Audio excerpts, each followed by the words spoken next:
So now, second part of my trilogy, yeah, it's diagnostic and repairing of this car.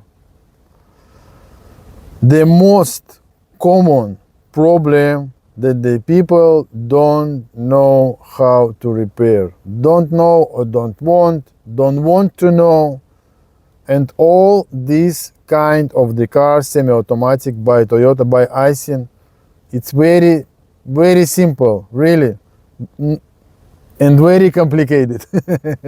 You can repair everywhere, no need any special tool. You can do diagnostic very easy, very, very easy. But the main rule of diagnostic and repair, you going only by the trouble code. You don't do nothing until you don't have the trouble code. You have trouble code and you repair only this trouble code. Possible to find manual, tech doc about this code. Possible to find my video about this code. And you don't do nothing else, because sometimes you know how it happens. We have the problem, people start to do something else, this problem not resolved, and we have more problem. Now we have 2 or 3 problems and people don't know what to do, and car go to scrapyard. This is the main rule. We're doing repair only by trouble code. And how to check the trouble code? It's very easy. We need, look at this.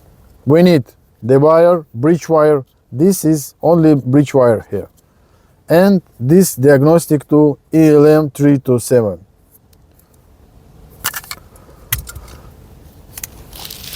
How it going? We connect bridge wire and we checking trouble code by red light. It flashing red light or flashing trouble code. 2 digit of trouble code. I have video possible to find. And then by ELM 327, this version and built on this microchip, we can erase the code. Erase the code. And application carscanner.info. It's a very good application. We can erase the code and check by wire again, and doing repair only by the trouble code. Yeah. And for example, if you don't have a trouble code, it's no way that no trouble code. For every problem in this car, it's very smart car, it's very smart system, you have trouble code for every problem. Only one problem is that you don't have the code if the gear inside the gearbox has mechanic problem, it's not engaging. But in this case also possible to check it by scanner. I have video how to check it to understand what is the problem. And also another rule, in this car not working boards like this. Maybe not working. Only definitely, exactly this problem I know, and I will repair it. And then you will resolve it. Only like this. So we did some repair, then we need to do calibration. We're doing calibration only that we're sure that the repair is done. So we're checking that no code, blah, blah, blah, okay? And what kind of calibration we have? We can do also calibration by the wire. It's 4 times minus. It's possible to find instruction how to do it. And we're doing this calibration. Okay, I will do a little short because I need, yes. Now I will describe about the clutch. What possible with the car. We drive with the car and the clutch can start to slipping. And we sometimes need to change the clutch.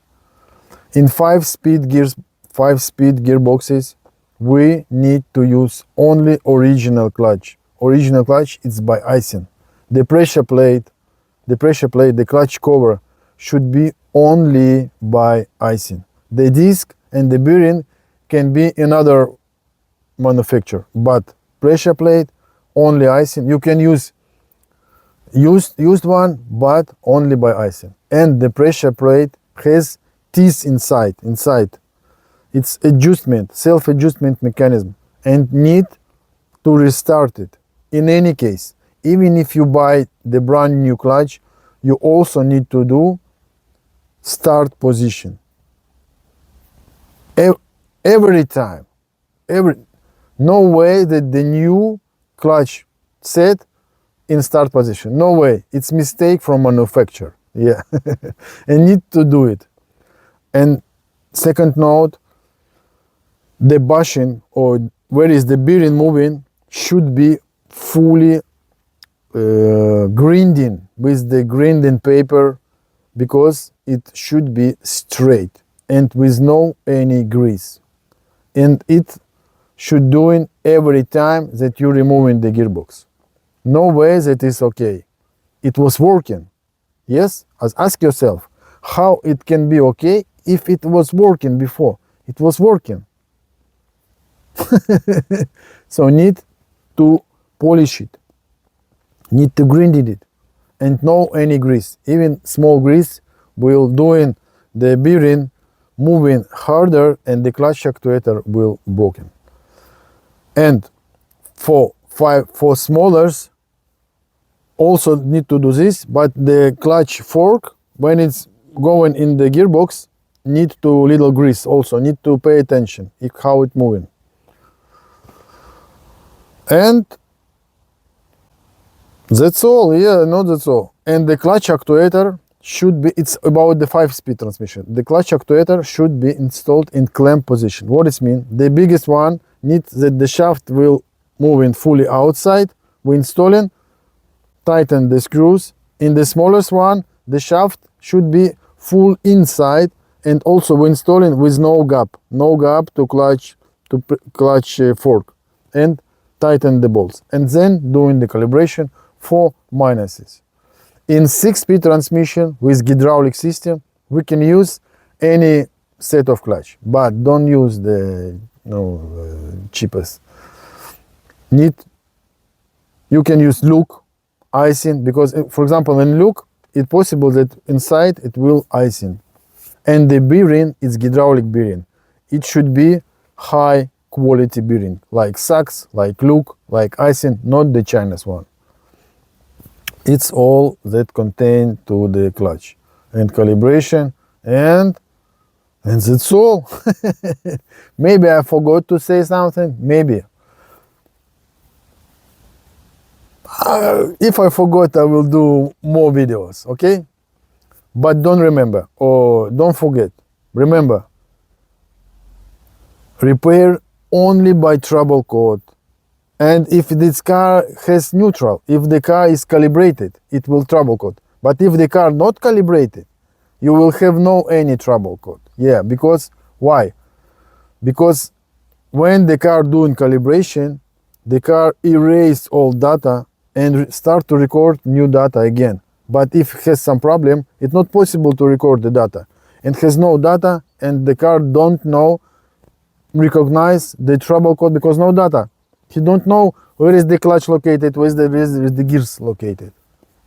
But in this case, we also can understand what is the problem by you doing calibration and you check what happens with the clutch actuator, with the gears actuator. I also have a lot of videos about this, how to understand it. Okay, so now we go into the part 3 and we will do test drive, how to drive on this car.